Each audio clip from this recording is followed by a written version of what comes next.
Hello les accords de One Piece, c'est Silver et Copper. Bienvenue sur Raftalie, la chaîne dédiée à tout l'univers de One Piece. Les supernovas montent dans le classement des personnes les plus incroyables de One Piece. Ok, c'était déjà bien haut, mais maintenant c'est encore plus le cas. Killer, eh bien lui, Killer, il fait de grandes choses ici. Il montre qu'il est capable, qu'il est dans le top du classement. Et tout ça alors qu'il n'avait soi-disant aucune chance de l'emporter. Hawkins, faut vraiment que tu jettes tes cartes mon petit bonhomme. Il est temps de se renouveler, de penser à une reconversion. Et toi Sanji, il est temps d'accepter ta famille. Bon, mais analysons tout ça. Cette semaine, Oda nous fait super plaisir. Il met à l'honneur une supernova qu'on n'a pas vue depuis très longtemps. C'est Jay Whirly Bonnie. Et comme son surnom l'indique, elle fait un concours de mangeuse de nouilles avec des loutres. La concurrence est rude, mais elle arrive à égaliser avec ses 3 concurrents. Ah, les petits gabarits qui bouffent comme 4 et qui grossissent pas du tout. On en connaît des comme ça. J'en connais des comme ça.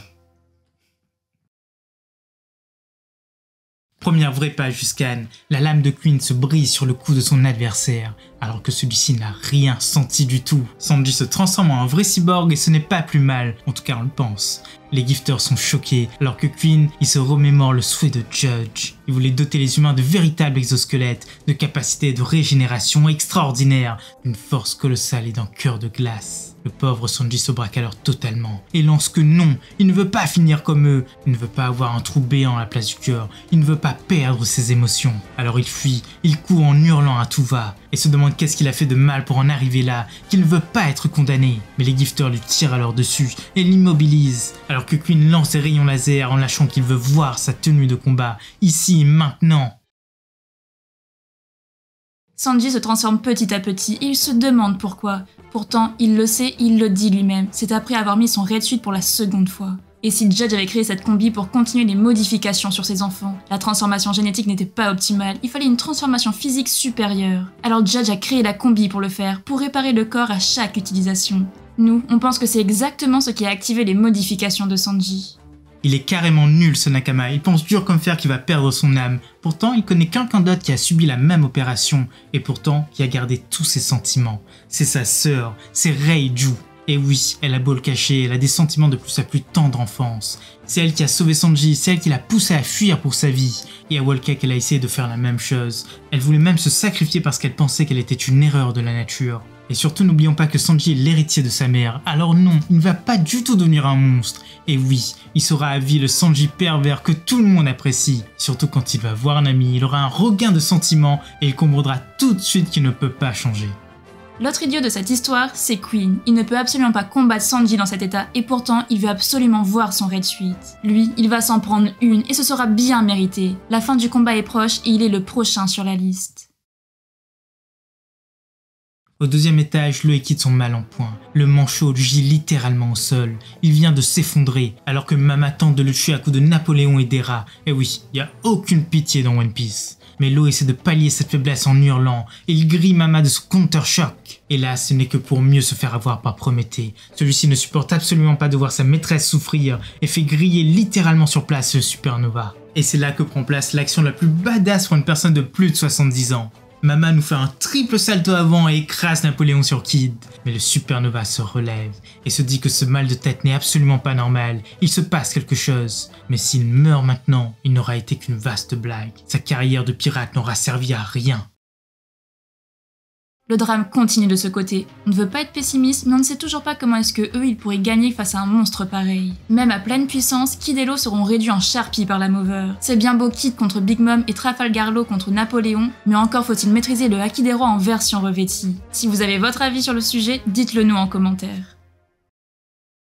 Au troisième étage, le grand combat des deux supernovas prend place. Ou plutôt, c'est une exécution. Hawkins se cogne la tête en continu sur le mur. Il se brise le front littéralement. Il le sait, la poupée de Kid est dans son bras. Et c'est celui-ci qui reçoit tous les chocs. Ça explique le mal de tête. Alors que Killer, lui, il est au sol. Son masque fracturé, il ne sait pas quoi faire. Il rigole en continu, mais ce n'est que l'effet des smiles. Et c'est là que son équipage arrive sur les lieux. Ils ne comprennent rien à la situation. Hawkins s'en amuse. Il se délecte des pleurs et des cris de Killer. C'est un vrai fou dangereux. C'est alors que l'équipage veut intervenir, mais ils sont retenus par le second. Il ne veut absolument pas que son équipage fasse une gaffe. D'abord être en sang, il va s'occuper de ça lui-même. Hawkins lâche que Kid est en train de se battre contre un empereur. Il le respecte pour ça. Son ambition d'en abattre un est louable. Mais il faut se rendre à l'évidence. Les cartes l'avaient déjà prédit bien des mois auparavant. Les ennemis sont bien trop puissants. Ce jour-là, c'était déjà plié. Il n'y avait aucune chance. Mais Killer se relève encore et encore.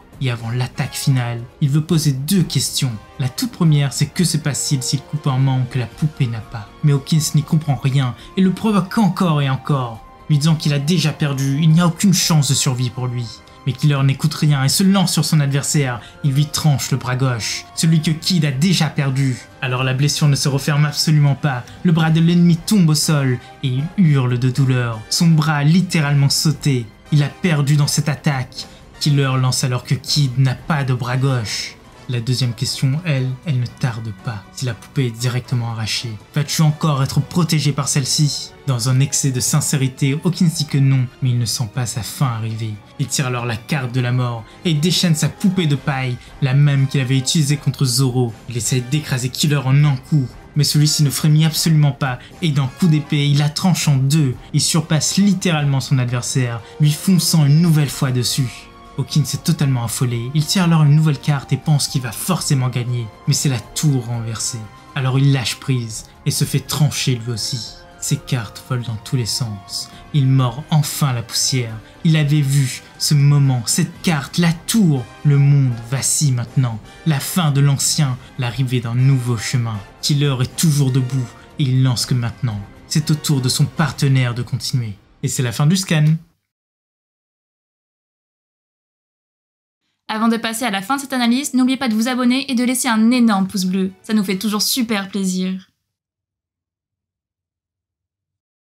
Cette fin est épique, Killer est vraiment magnifique. Il monte dans tous les classements et il nous sort de ces choses. Contre Apo, il avait montré qu'il était vraiment intelligent, mais là, il confirme l'ensemble. Il comprend parfaitement le mode de fonctionnement du fruit de la paille, il perd son secret et il le démonte en beauté. Killer vient de montrer qu'il n'est pas un supernova au rabais, oh que non. D'ailleurs, il n'est pas le seul à avoir mis Hawkins en échec. Zoro l'avait aussi fait au début de l'arc Wano. Ça pousse encore plus loin la comparaison entre les deux. N'oubliez pas qu'ils sont tous les deux des seconds, des épéistes, qu'ils aiment le sang, qu'ils se sont sacrifiés pour leur capitaine, et maintenant ils se battent avec les mêmes ennemis.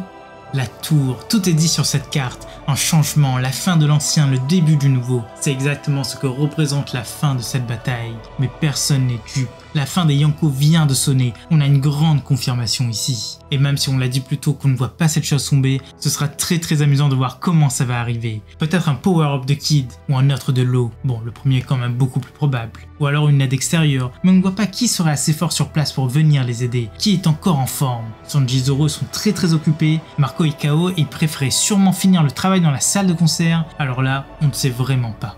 Le prochain grand combat, ce sera forcément celui contre Queen. Sanji est là et il ne nous décevra pas. Il court, oui, mais pas pour longtemps. Queen a déjà presque tout montré. On lui donne encore 2 scans, voire 3 maxi avant de tomber. Et enfin, on aura le combat contre King qui subira le même sort. Tout ça après avoir révélé son vrai visage. En vrai, Hawkins il va tout regretter dans cette bataille. Tout d'abord, il va perdre son bras, il va ensuite perdre la bataille, il va se rendre compte que ses cartes ne sont absolument pas fiables.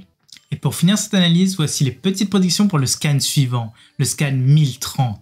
Numéro 1, Sanji croise Nami et comprend que son côté humain ne partira jamais. Oh non, jamais. Du moins, son côté pervers. Ou alors Pudding est venu sur place, mais ça nous étonnerait beaucoup.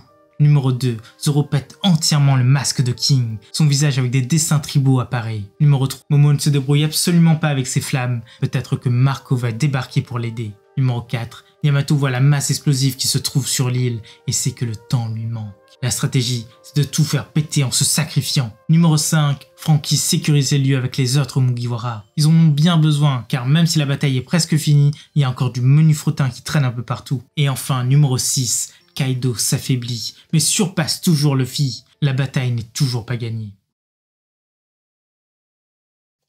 Voilà, c'est déjà la fin de cette vidéo. On espère que ça vous a plu et surtout, laissez-nous votre avis en commentaire. C'était Silver et Copper pour Aftadil. À bientôt les accros de One Piece.